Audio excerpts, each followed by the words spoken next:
Thank you, Nick, and thank you, David, for your presentations today.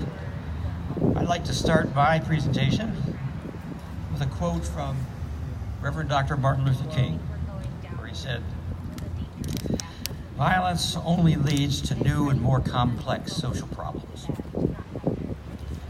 Violence only leads to new and more complex social problems. The truth of this statement has been shown throughout history, but particularly more recently, especially in our own time, as a result of the Second Iraq War. It was in 2002 that the United States, Australia, England launched a preemptive invasion, which set a terrible precedent. The preemptive invasion was based on the false premise that Saddam Hussein had weapons of mass destruction. Countries like North Korea wonder, would we have invaded Iraq if Iraq had had nuclear weapons and the ability to deliver them? And they believe the answer is no. So why would North Korea want nuclear weapons?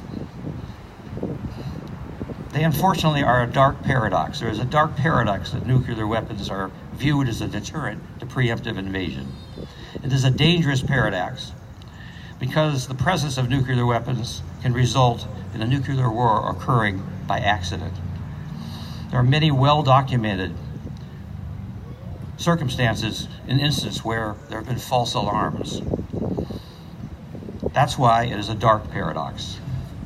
Now, after that preemptive invasion, we saw the rise of ISIS. We saw endless civil war and the expansion of terrorism. The result has been millions and millions of people, mostly women and children, that have been displaced and living in refugee camps in Jordan and other countries. Countless civilians being killed. Entire cities reduced to rubble, with no lifeline for food and medical supplies. Endless civil war and a 70-year unresolved Israeli-Palestinian conflict. It's true, violence only leads to more new and more complex social problems. And it is a great world tragedy today. Our leaders fail to realize that there is no military solution to this violence. And we continue our military efforts without striving to eliminate the root causes of war and violence. The fact is, the roots of physical violence run deep. Those roots are fed by injustice, poverty, and oppression. Physical violence is only the tip of the iceberg. In peace education, we have 3 definitions of violence.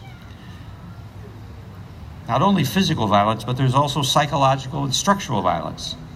Psychological violence is the violence of bullying, intimidation, offensive rhetoric, name-calling. Structural violence is the violence of oppression, disenfranchisement of populations, discrimination. Anytime there is a structure, whether it be an economic structure, political structure, religious structure, educational structure that's imposed on a group of people, on a population that disenfranchises a certain group, that is structural violence. If we are going to eradicate war in this world, we must eradicate poverty. If we are going to eradicate violence and mass shootings in our country, we must eradicate bullying, racism, and intimidation. Unfortunately, our political leaders have not been setting a good example for people to follow. More and more hateful political speech has become the new normal. The media noted that the Republican primary contest in Indiana District 6 this past spring was one of the most vile in the entire country. And after the November 2016 election, it took months before Donald Trump and Vice President Pence spoke out against white supremacy rhetoric and anti-Semitism. The American people are tired of negative political rhetoric. They're tired of politicians that don't set the example. And they're tired of big money corrupting our democracy. The American people are tired of rich politicians like Donald Trump offering pardons to rich criminals like Martha Stewart. We want ethical leaders who offer positive solutions and build peace between nations and between our political parties. Our political leaders fail to realize that peace is something that has to be built. Peace is not a static state or a social condition. It is an ongoing process that we have to invest in. In peace studies, we have 3 definitions for peace as well as 3 definitions for violence. First, there is the personal peace, which is the means through which we eliminate conflict from within ourselves. It is the means through which we touch the sacred silence within. It is gained through personal meditation and contemplative practice. It is through science and reason that we determine what is good, but it is through meditation that tunes us into the present moment and enables us to know what is best for that moment.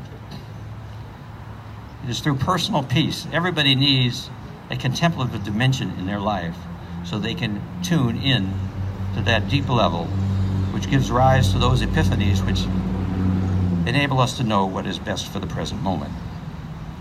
Second definition of peace is negative peace. Negative peace means there is no conflict going on, no particular conflict going on, but there's also not cooperation or collaboration. The United States and the Soviet Union during the Cold War existed in a state of negative peace. The third definition is positive peace. Positive peace exists when there is collaboration, cooperation, trust between 2 parties or between 2 nations. Positive peace has to be built. It is not something that happens by itself. How do we build positive peace? Well, we do it through trade, through cultural exchange, educational research and collaboration, through foreign aid to impoverished countries, especially when hit by natural disasters. You don't build positive peace by restricting educational exchange. You don't build positive peace by restricting collaboration and research. You don't build positive peace by slapping huge tariffs on our trading partners. And you don't build positive peace by slapping huge tariffs on our allies. We have to realize that our strategic interests cannot be based solely on military posturing, natural resources, and geographical location. It is in our strategic interest to eradicate world poverty. It is in our strategic interest to promote cultural exchange. It is in our strategic interest to offer refuge to immigrants fleeing drug lords and gang violence,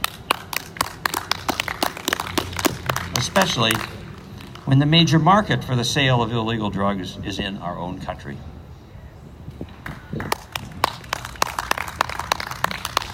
But there's another kind of battle in our world and in our country, and that is the battle to save our environment and to save our planet. I've had the pleasure of journeying to India twice, and when I was in India, I was not able to drink the water. I had to drink either bottled water or water that had been boiled for 10 minutes. And I never thought that I'd come back to this country, my own country, and find circumstances where that was true here. But a few weeks ago, I went to East Chicago and walked on the pipeline to end that tar sands pipeline. And I found out that the people there can't drink their water. Entire neighborhoods where the water is contaminated by lead. Entire neighborhoods which have to be, housing developments, they have to be demolished because of lead contamination in the soil.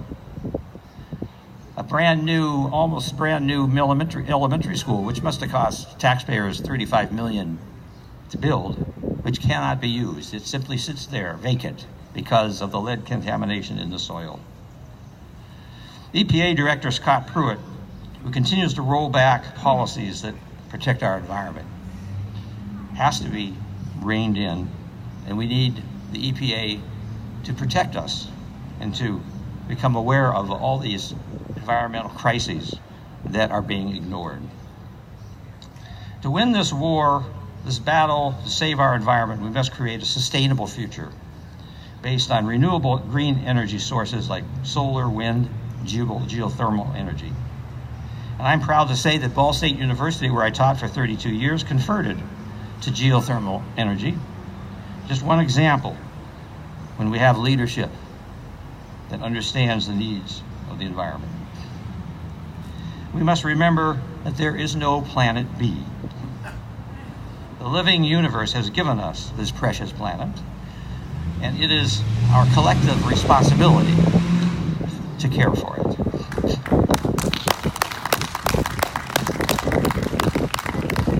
We must elect lawmakers who respect science, and who recognize the reality and dangers of climate change and global warming.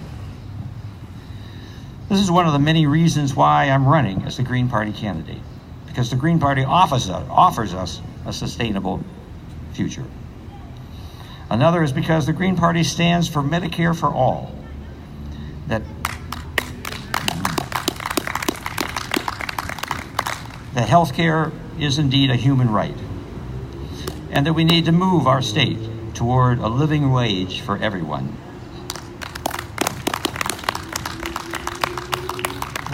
The minimum wage now in Indiana is $7.25. It's a disgrace. Compared to Michigan, the minimum wage is $9.25. Why should we stay? Why should young people wanting an entry-level position stay in Indiana when they can go across the border and work for $2 more? But that isn't enough, of course. We need to move towards a living wage for all so we can end the growing class of people in our country called the working poor.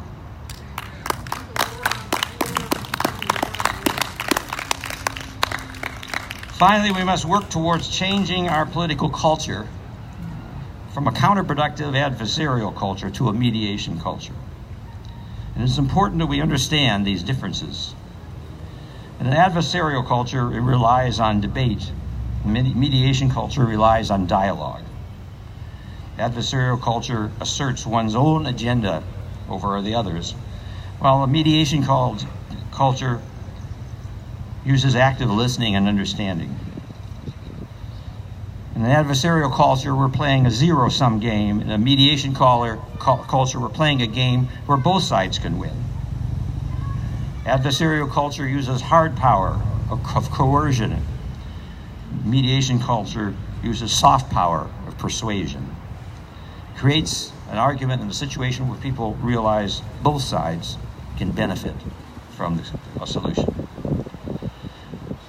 Adversarial culture cultivates suspicion, while a mediation culture cultivates trust. An adversarial culture tries to solve contentious issues first for political gain, whereas a mediation culture seeks common ground and builds trust based on common ground before confronting the contentious issues. An adversarial culture seeks short-term political resolutions, whereas the mediation culture seeks long-term reconciliation. To bring about this change in our political culture, we must reclaim and re-energize our democracy. And how do we do that? By ending the corrupt practice of gerrymandering, by taking redistricting out of the hands of politicians, by making Election Day a statewide holiday, by offering same-day voter registration. The states which have same-day voter registration have the highest voter participation. By ending voter suppression tactics, and by instituting ranked choice voting. I call your attention to an article in the New York Times just very recently by David Brooks, in which he endorses ranked choice voting. In conclusion, I am honored that you have invited me to speak today, and I thank you for listening. I have spoken to you what I stand for and what I pledge to work on towards these goals if elected to the office of Secretary of State in Indiana. And I humbly ask you for your support for getting my name on the election ballot this coming November. Thank you.